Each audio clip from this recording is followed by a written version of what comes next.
Encore une surprise. C'est clair. Surprise, surprise. Il n'y a plus de route en fait. Il n'y a plus de route. Voilà, voilà, voilà. Descends, t'appuies. Parce que si tu veux, on redescend. Bon là on est dans une situation périlleuse. Optimus est extrêmement ouvert.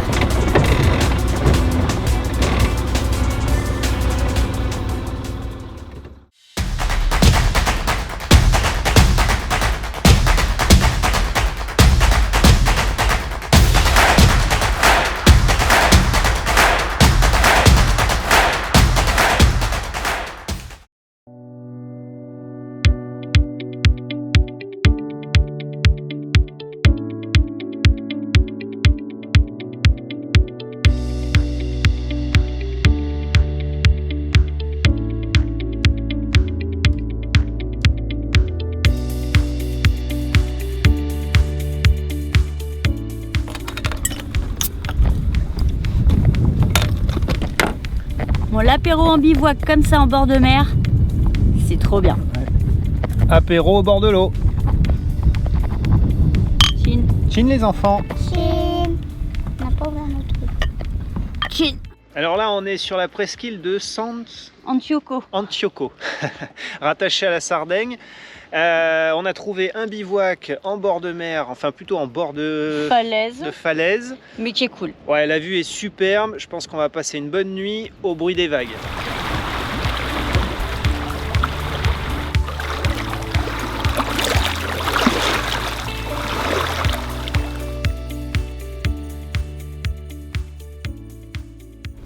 Bon, il est 8 h, tout le monde se réveille. Ça tape sévère sur la tente. On va voir comment ça se passe dehors.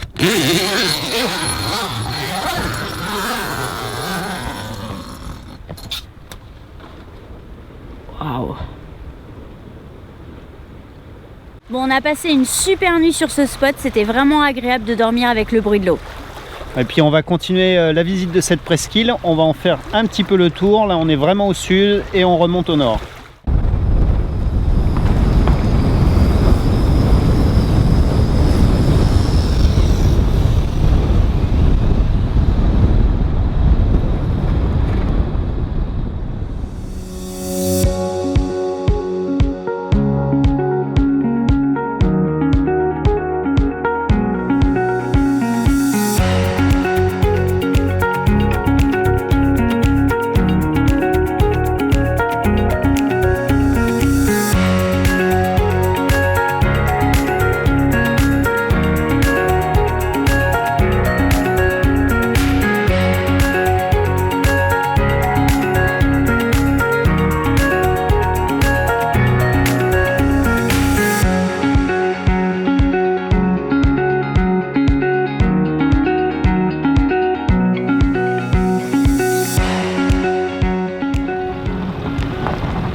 On vient de visiter le temple d'Iantas, c'est un site archéologique qui regroupe plusieurs monuments.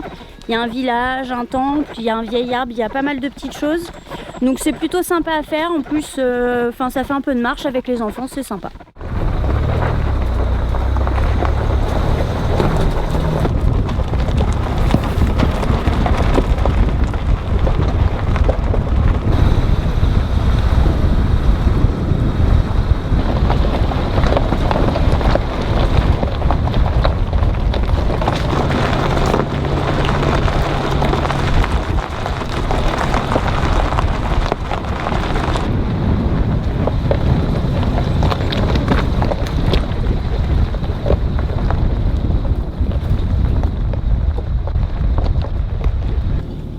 Encore une surprise. C'est clair. Surprise. Il n'y a plus de route en fait.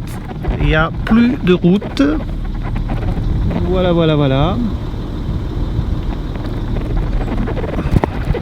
Bon là clairement c'est même pas la peine d'essayer quoi que ce soit, il n'y a plus qu'à faire demi-tour. Sauf qu'on en a pour un moment. Sauf que là on vient de faire quand même pas mal de kilomètres dans la montagne et il faut tout refaire. C'est très agréable.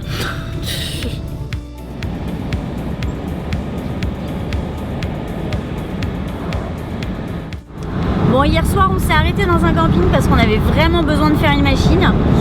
Sauf que rien n'a séché dans la nuit et que Optimus s'est transformé en fil à linge géant et que j'essaye de faire sécher ce qu'on n'a pas pu étendre à la fenêtre.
Tu veux qu'on descende?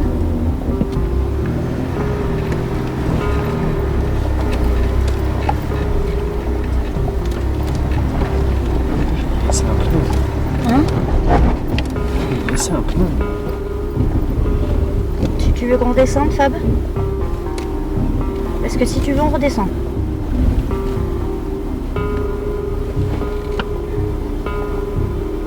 Bon, moi, ça me va si on redescend. Ah, mais là, je sais pas comment descendre.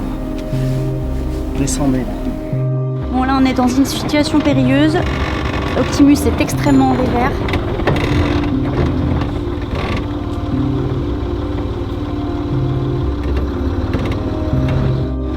Tu vas descendre. Faudrait que tu reviennes vers moi, Fab. Attends, je vais voir. Tu peux avancer.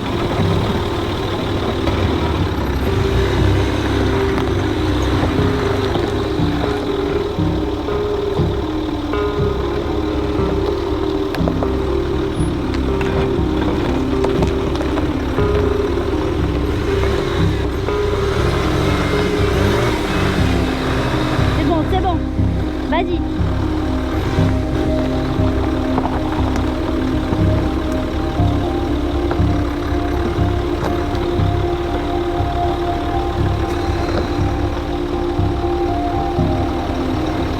Il y a une pierre derrière, vas-y.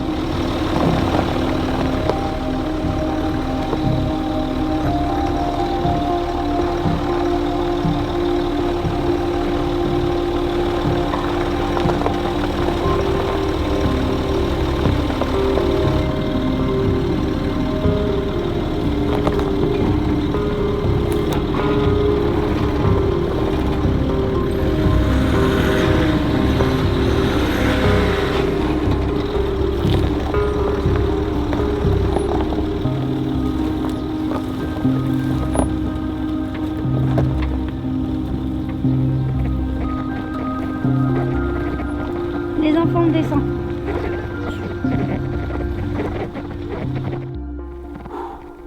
Non, là je la sentais pas. Vraiment trop de dévers, trop de montée, trop de cailloux, trop. Donc non, je le sens pas. Donc on va pas tenter le diable. Hein. Donc le demi-tour était tendu quand même, hein, dans le dévers. Ouais, pas terrible le demi-tour. J'aurais mieux fait d'arrêter avant. On vient de faire une petite halte au village de Fordongianus où il y a des thermes anciens, des thermes romains qui sont encore en activité. La visite était plutôt sympa, surtout que le billet il est couplé avec aussi une maison aragonaise qui est à l'intérieur de la ville.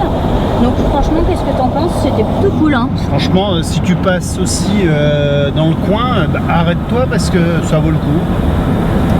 Et pour le petit truc, il y a un petit restaurant juste à côté de la Casa Aragonaise qui est très très bon.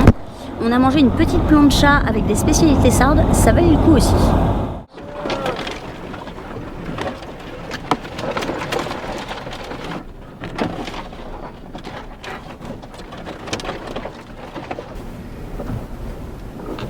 Non, on monte pas.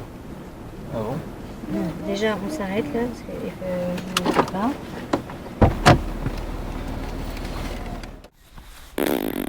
Bon, là, c'est la merde. Ouais, là, franchement, la trace, elle est vraiment compliquée. Elle est hardcore, franchement. Et je t'avouerai que là, j'en ai un petit peu marre de prendre des risques.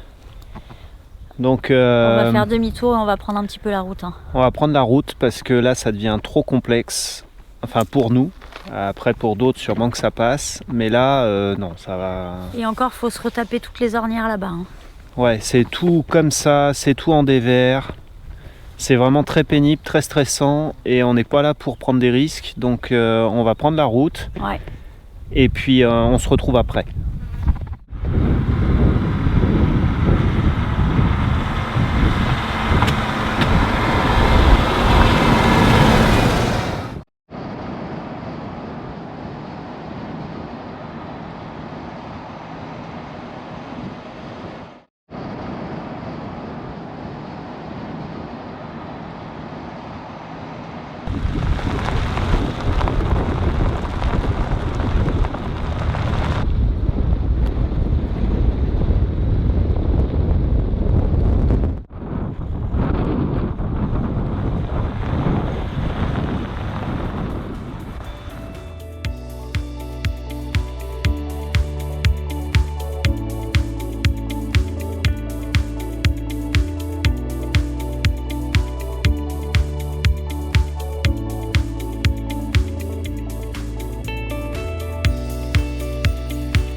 On s'est trouvé un petit spot au bord de la plage ce soir.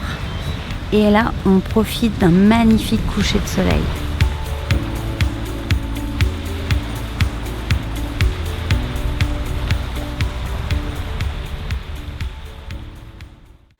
Ça y est, on est rentré. On espère qu'à travers ces 4 épisodes, on a réussi à t'embarquer avec nous dans nos aventures et nos galères. Parce qu'il faut le dire, on a quand même bien galéré parfois. Ouais, on a fait de l'huile par moment. Un peu, ouais. On voulait quand même te donner quelques conseils si on t'a donné envie de partir. Déjà, la durée. Nous, on est parti 2 semaines. Ouais. Et franchement, c'est un petit peu court si tu veux vraiment bien profiter de l'île et bien faire tout le tour. Ouais, nous, on s'est fait avoir un petit peu sur 15 jours parce que le relief de la Sardaigne est difficile, il faut le dire. C'est une île qui est très rocheuse, donc les chemins sont rocailleux, beaucoup de dévers, beaucoup de pentes, donc beaucoup de frayeurs. Donc on est allé vraiment piano. Voilà, c'est là où on s'est peut-être fait surprendre un petit peu par le temps. Après, au niveau des pistes, l'équipement, je pense qu'il ne faut pas partir les mains dans les poches. Il faut partir avec un équipement minimum, je dirais 2 bons pneus. Le treuil peut être aussi très utile et les plaques de désensablage. Bon, et après, je pense que le reste, ça peut aller, mais vraiment, il y a un minimum à avoir. Et puis, nous, on a été souvent confrontés à des difficultés et accentuées du fait qu'on était seuls. Je pense que de partir à 2 4x4 ou à plusieurs, ça peut aider aussi. Nous, certains, à un moment, on aurait été 2, on aurait peut-être franchi des difficultés pour lesquelles on a joué soft et on a laissé tomber. Ouais. Et puis un autre truc, c'est que nous on est parti hors saison. Il faut savoir qu'avant le mois de mai, il y a beaucoup de campings, de restaurants et même de sites à visiter qui sont fermés. Donc ça, il ne faut pas oublier de le checker avant de partir, surtout si tu pars hors saison. Alors côté bivouac, franchement la Sardaigne, c'est le pays, enfin l'île du 4x4, du bivouac. On a vraiment eu des spots magnifiques en bord de mer. Il n'y a vraiment pas de difficulté. C'est open, on va dire. Ouais, mais attention, il y a quand même des invités qui arrivent très très souvent quand on est en bord de plage. C'est les moustiques. Ah ouais. Et ils arrivent par nuée. Et là, vous vous faites mais dévorer littéralement. Donc vraiment prévoyez du stick anti-moustique, anti-piqûre, parce que je vous jure que vous en aurez vraiment besoin. Les seuls endroits où on a le plus galéré, c'est peut-être en altitude. Ouais, Alors, en montagne, c'était un peu plus galère. du fait du relief, forcément, il y a moins de place pour pouvoir trouver son bivouac. Bon, on a tourné 2-3 heures et on a toujours trouvé un endroit. La particularité en Sardaigne, mais c'est souvent dans d'autres pays comme ça, c'est que les propriétés, les chemins sont fermés par des barrières, ce qui limite un petit peu en montagne les disponibilités de place. Ouais, vous risquez de tourner un peu plus, mais vous arriverez forcément à trouver quelque chose. Donc globalement, la Sardaigne, c'est vraiment le pays du 4x4, du bivouac. Donc on espère qu'on t'a donné envie d'y aller. Et puis j'ai envie de te dire fonce. Et nous, on se retrouve très vite où ? Alors où on va en garder la surprise. Ouais. En tout cas, ça sera pas au bord de la mer. Et puis reste connecté à notre chaîne. Et puis on te dit ciao.